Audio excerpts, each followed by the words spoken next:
Hey there, this is Rising, and welcome back to another gun guide. This is the series where we go deep into all of the important stats for every single weapon in COD Mobile's multiplayer, and towards the end, we build up to see some of the most optimal setups for that particular gun. And as voted by you guys, today we'll be covering another buffed weapon of this season. This is the PDW-57 submachine gun.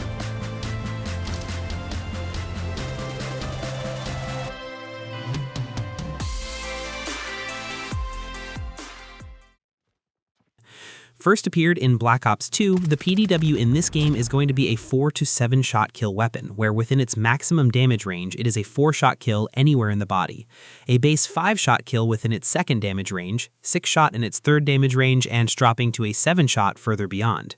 Since you can never achieve a 3-shot kill at full HP, headshots are literally useless within its maximum damage range.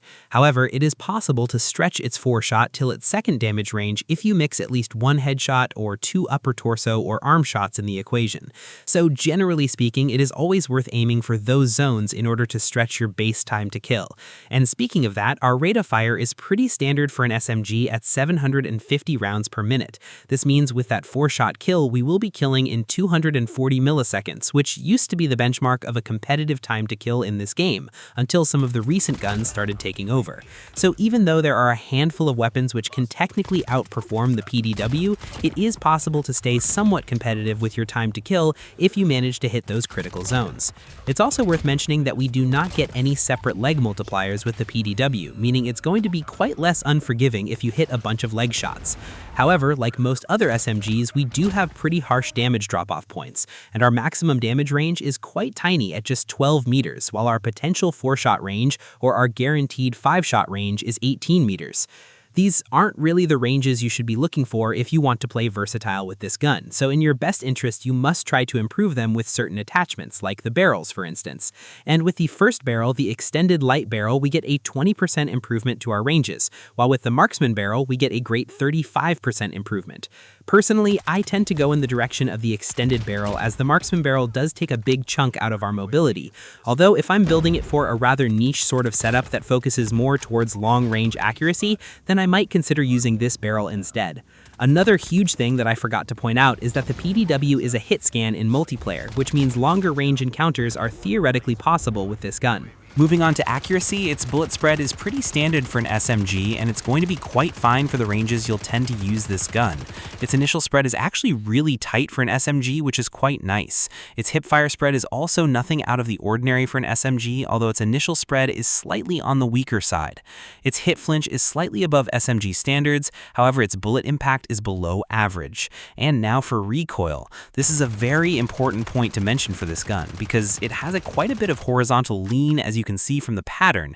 It kicks upwards for the first 4 or 5 shots, then cuts harsh to the left for the next 4 odd shots, then climbs upwards for the next 7 shots, and then shifting again to the right till the end of the spray. So there's a lot of random bounciness throughout the pattern in contrast to some of the latest additions out there, and you must be very aware of this fact, otherwise it may throw you off target pretty easily. Moving on to handling stats, our base aim down sight time is very slightly faster than average, which you might as well call standard at 200 milliseconds, and the same goes for our sprint out time at 140 milliseconds. All of our mobility stats are also right around the SMG territory, although our sprint speed is a bit on the faster side, which is nice, especially considering the fact that we have a 50-round magazine by default.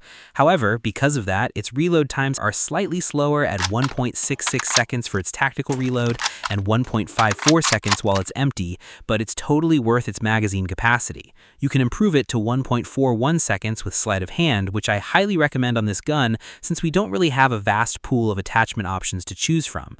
And since it doesn't feature any magazine attachment, let us have a look on our final base stat, which is material penetration, and it is nothing out of the ordinary for an SMG, even though it shoots the 5.7 caliber. But with that, we're done through every single base stat for the PDW-57, and now is the time for me to share a couple setups that I like to use on this gun. The first one up here is my all-around balanced flex build, and with this I'm using the monolithic suppressor paired with the extended barrel for concealment and range, the light stock for sprint out and strafe speed, the granulated grip for BSA, and finally topping it up with sleight of hand for a faster reload. With this setup, we have a net 45% improvement to our ranges, meaning our potential 4-shot range is right about 26 meters, while our potential 5-shot range is all the way till just above 40 meters. However, I wouldn't really recommend taking gunfights that long with this gun. The only downside that we have with this build is a reduction to our ADS speed, but 234 milliseconds is still a pretty manageable ADS time for a flex setup like this. We have also nicely improved our horizontal recoil with the barrel, which is quite helpful in taking those mid-range fights. And this was the type of setup you'll find me using if I'm in a more competitive lobby but insist on using the PDW. However, I also wanted to share a second setup which incorporates the 2 attachments that received a buff in the latest patch, and both of them tend to pair up pretty nicely with this setup. And I like to call this as my accurate ranged build. With this, I have the monolithic suppressor, this time paired with the marksman barrel for even more range and recoil control, as well as the strike stock for further improvement to our horizontal recoil and flinch resistance, and finally the granulated grip and sleight of hand as usual. With this, we have a really great 60% improvement to our ranges, which brings our potential 4-shot range to 28.8 meters and our potential 5-shot range to just under 45 meters. However, unlike the previous setup, you can stretch out your ranges quite effectively with this one, as we've significantly cut down our horizontal recoil as well as our vertical climb. Our handling and mobility stats are harmed a little bit with this setup, but on the flip side, we have a really nice improvement to our bullet spread as well as flinch resistance. This is by no means an optimal way to run this gun, but I just wanted to provide an alternative route to use the PDW if you want to run the 2 buffed attachments together. And there you have it. That's finally going to wrap up on today's breakdown on the PDW-57. And when it comes to my thoughts, I really don't think there's any reason to run the PDW over anything else in the current meta. Sure, it does have a pretty good overall consistency within its effective ranges, but personally, I really don't feel like going back to the PDW when there are tons of other options to run instead. But that doesn't make it a bad gun after all, it just gets overshadowed by a number of better options. If you like the PDW, definitely go ahead, give it a try. It's just not my preferred SMG to run in the current state of the game, as I consider it to be a fairly basic SMG that doesn't stand out in any particular aspect. But those were my thoughts, and now I'd love to hear what you guys think of the PDW-57. Do you like it, hate it, or just being indifferent? Let me know all those in the comment section down below. In case you've missed any of my previous gun guides, I'll leave the links to the playlists in the description of this video. And if you want builds for all the weapons, then join my Discord server. Also, if you want to support me, then become a channel member and gain exclusive perks at a very cheap rate. We're extremely close to 2,000 subs, so if you're new around here, make sure to subscribe to see future content. And leave a like on this video. And I'll catch you guys on the next one.